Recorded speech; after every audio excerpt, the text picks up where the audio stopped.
friends, and welcome to Learn Knitting Now. I am going to share a little bit with you today about Colorwork, which is using more than one color in a knitted project, and a little bit about how to pick colors for a Colorwork project so that you are happy with the results. I've made some mistakes, learn from my mistakes. I think I may have shown this before, this particular project. I'm just getting started. This is a sweater that I'm working on. This is the neck over here. It's going to go down like this, and this is going to be a really pretty Colorwork yoke. The pattern is called In a Flurry by Jill Zielinski. And the reason I wanted to show it today, I remember why I was showing this earlier, is because I had to take out a whole row because I was doing the color work wrong. And anyway, I have fixed it and I'm moving on. But how did I come up with these colors? Some of it is I just liked it, but there's a little more to it. A little more to consider when you're doing it than just colors you like. One of the big ones that I'm going to talk about today is contrast between the colors and making sure that you have colors that are very different on the value scale. Now we're going to go back to art class for a second.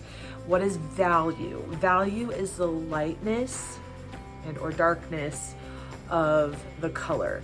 If you have two colors that are too close in value, neither one of them is going to really pop when you are going back and forth between the colors in your project. So here's a good example along the edge here. I have a very dark purple and a light purple. As I'm going to move on in this pattern, this light purple is really going to pop out against the dark, and it's going to make the pattern show up a lot better. I am getting started to make a Colorwork hat over in Learn Knitting Now community. I'm going to be doing a step-by-step tutorial about how to make it and how to hold the yarns properly and make adjustments for gauge and that sort of thing. So if you're interested in learning how to do that, hop on over to Learn Knitting Now and join us over there. It's going to be a ton of fun. But I'm choosing the colors, so it's going to be a 2-color hat, and it's going to be ombre. I'll see if I can put a picture up here of one that someone else made. At the bottom, it's going to start in one color, and then we're going to have a few little speckles, a few more speckles as we're moving up, and until we gradually move into the other color. So it's only 2 colors, which is great for a first Colorwork project. And so I'm here choosing colors.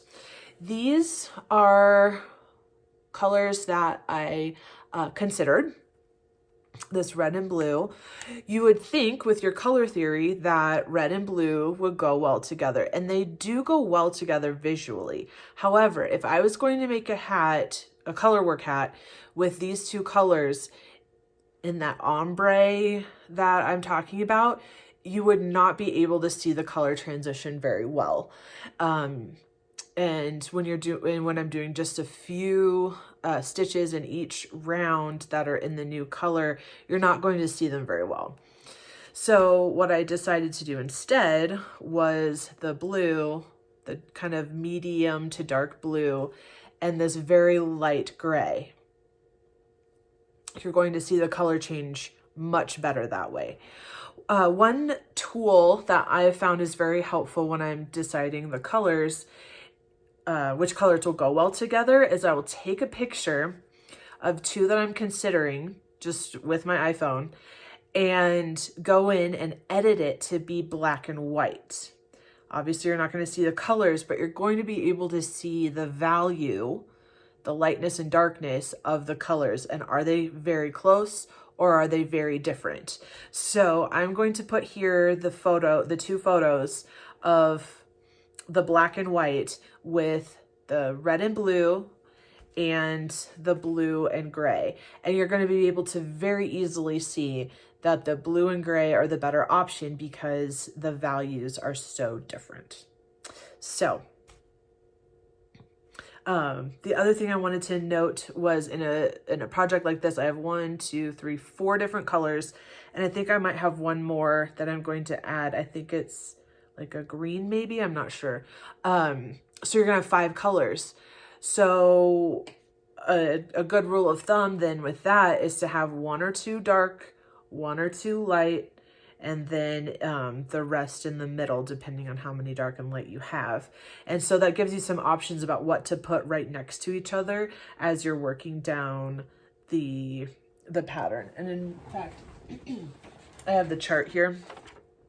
Looks like I do just have 4 colors.